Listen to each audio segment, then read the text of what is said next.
What's going on, YouTube? R to the double E dash to the Z-O-N, coming at you once again from beginning to end like no one else can, so go ahead and tell a friend.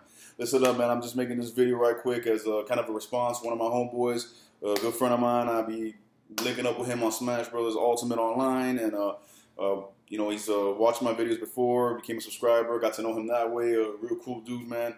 We're always going back and forth about what's going on in the gaming world and all that. It's my boy Jason. I forgot his YouTube name, but either way, he shot me a Facebook Messenger message about a day or so ago. Said, "Hey man, if you got nothing to make videos about, why don't you make another video about the Wii, the original Nintendo Wii or the Wii games or whatever?" Apparently, he likes my videos on the Wii, and it's because of those videos. In his own words, it's because of those videos that he enjoys the original Wii as much as he does. So I said, "The hell, man, I ain't got nothing else to talk about, at least now for the foreseeable future." So yeah, let's do that. Let's go back and make a video on the Wii, man. So, as y'all know, it's my second favorite console of all time.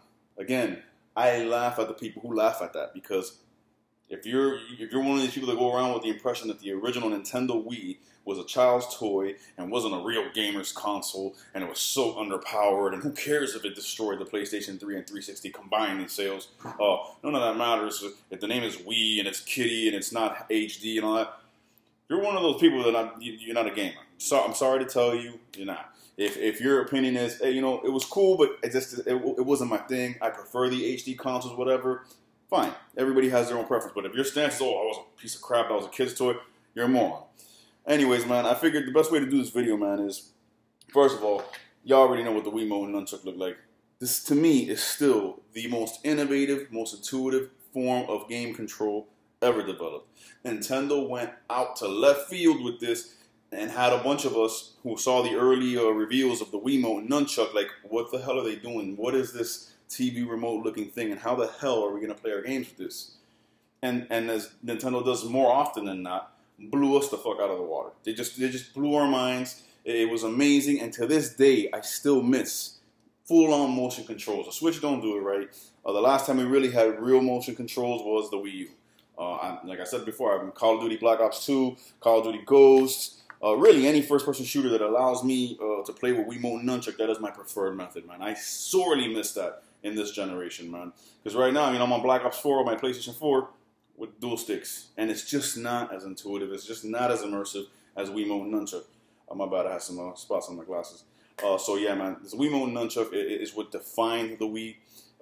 Straight up motion controls, and this particular model is the one that comes with the Motion Plus built in, which came out about maybe like 2 or 3 years into the Wii's life cycle, that enhanced the capability of the Wiimote to pick up the positioning of your hand in time and space more accurately and give you more one-to-one motion in your games, man. So I mean, it's amazing. What I got here is 2 stacks of games. There are 2, 4, 6, 8. About 10, and then 2, 4, 6, 8. I got about 10 games that I consider must-have. These are the experiences that, at least for me, for this here gamer, just made the Wii so special. I got about 10 that are must-haves, and these are what you would call pretty much mainly the first-party Nintendo big hits, like the sluggers, man. They're big-time exclusives. And then I got another stack here of about 8 that are maybe not must-haves, but they're just so unique and so great as standalone games on the console that I recommend them for any person that's picking up a Wii. So I'm just going to go through the standard, the big-time must-have games first. This white case you see right here is the original Wii Sports.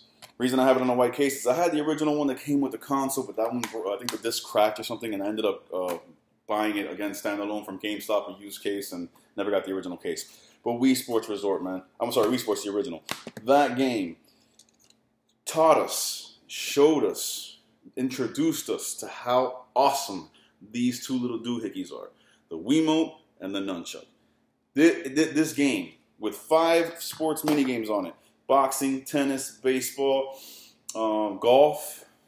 What was it? Boxing, golf, baseball, tennis, and bowling. Those 5 games showed us how easy it was to pick up and play, and yet how fun and engaging the games on the Wii were. Again, minimal graphics. It wasn't this powerhouse of a game, but the technology behind it. The fact that anybody from 5 years old to 80-something can pick up a Wiimote and Nunchuck and swing a home run, or, you know, tee it up on the golf course or all that. It was just so fucking fun. And it's probably the best selling game on the console because it came packed in with the console, and the console sold over 100 million consoles. So, you know what I'm saying? Wii Sports was phenomenal. After that, I got to have the sequel that came out a couple years later that introduced the Wii Motion Plus accessory I'm talking about. I actually have the Wii Motion Plus dongle somewhere back there in one of my other Wiimotes. But this is Wii Sports Resort. Up the ante. Instead of 5 mini games, you got about 12 mini games here, and then like 3 different variations of each game. So it's like a shitload of games.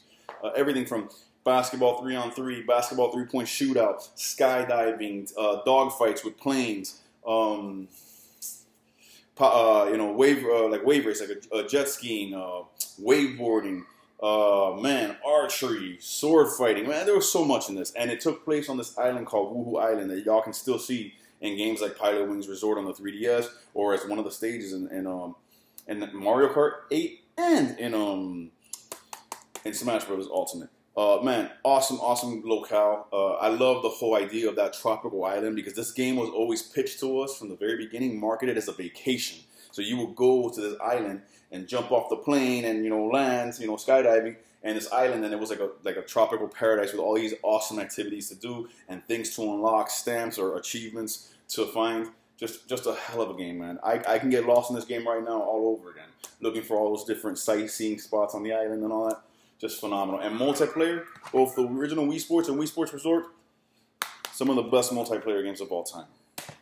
Going on from there, and here's where you're going to see what the Wii really did that really no other Nintendo console did, or very few Nintendo consoles have ever done, where it's multiple installments of the same amazing franchise. So if we're talking Mario or Zelda or Metroid, the Wii didn't just have their one representation of that franchise. They had 2 or 3 in some cases. Just phenomenal, man. So we're going to go through it real quick.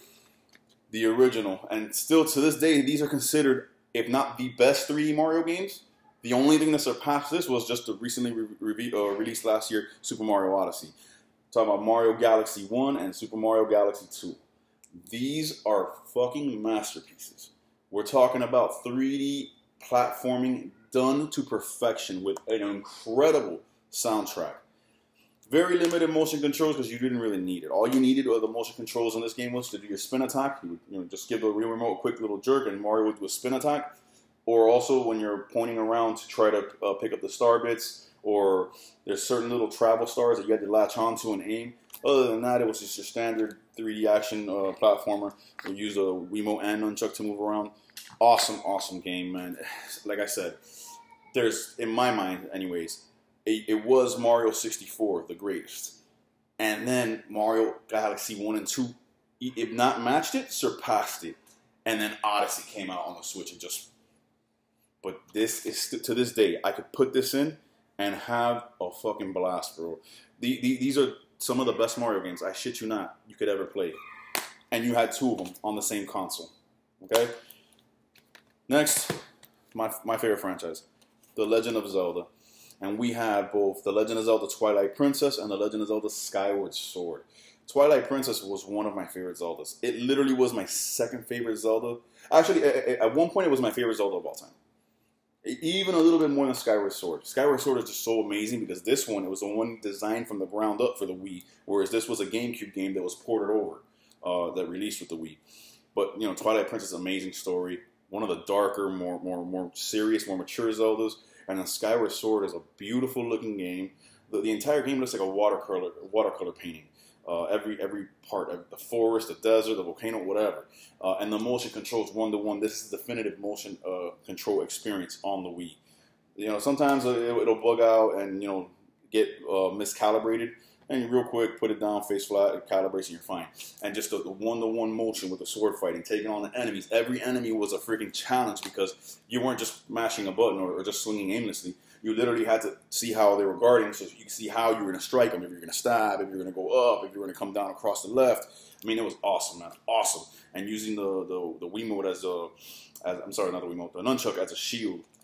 Just phenomenal games. Again, one of Nintendo's bread and butter franchises, 2 representations on the same console. Next, Metroid, another big franchise for Nintendo, 2 representations. Metroid Prime 3 Corruption, which was a fucking masterpiece, and Metroid Other M, which some Metroid fans hate and some love. I happen to be one that likes it. I don't love it or hate it. I think it's a very, very good game. I do think it's a good Metroid game. And I, for one, unlike many people, I'm trying to get this damn sticker off, actually love the story-driven narrative and the fact that they gave Samus a voice and gave her emotions. And yeah, she didn't look like the badass she always was, but this game showed you how she became that badass. She wasn't born that badass. She was, you know, a normal girl that was part of the, not the Space Marines, but the Federation, and came up through the ranks there. And it was just great, man. And two completely different games. First-person exploration / shooter.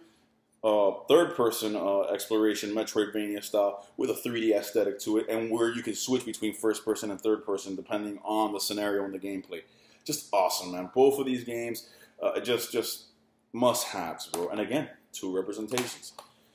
Then the Wii was also where we saw the return of one of the best platformers of all time. We are talking Donkey Kong Country Returns. All right, this was the shit, and this is what inspired the amazing Donkey Kong Country Tropical Freeze on the Wii U. Man, this, when they announced this in 2010, that E3, I was just like, oh my god, dude, it is awesome. The music, the original composer David Wise was back from the original Donkey Kong Country trilogy from the Super Nintendo, so you know you had that amazing fucking music that just reminded you of Rare when they were on the, you know, on Nintendo. Man, awesome level design, great graphics, and it's just Donkey Kong 2D side-scrolling platforming goodness on the Wii, man. The Wii was killing it, dude. After that, Smash Brothers Brawl, Super Smash Brothers Brawl. I fucking love this game. I know there's a lot of talk within the Smash Brothers community, fanboys that look at this one as the most inferior out of all the Smash Brothers games.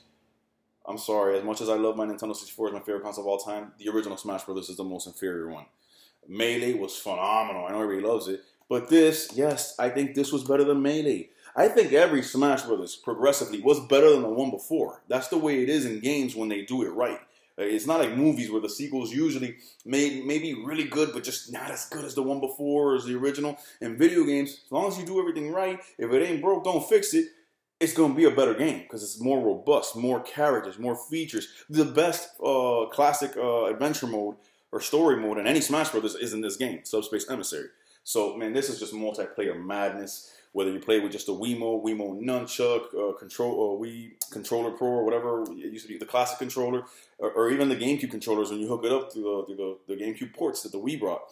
Man, Smash Brothers, man. I remember midnight launch for this motherfucker.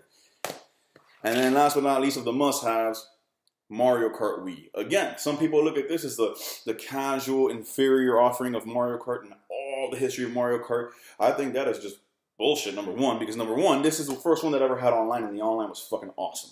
Flawless, through Nintendo Wi-Fi connection. It brought the Wii Wheel, little gimmick, it was fun to fuck around with, but you know, it was just a free add-in that they threw in. Some great track selection here. It was the first one to introduce bikes and tricks that added to the boost, had great power-ups, and like I said, the stage selection was amazing. Between the retro stages and the new stages, the battle mode, all of that was there. Great roster. Some characters that are not even in the new Mario Kart 8, like I think Bowser Jr. was in this one, and a couple of other characters that aren't there now. Just phenomenal multiplayer madness, and like I said, the best online on any Wii game is right here, man.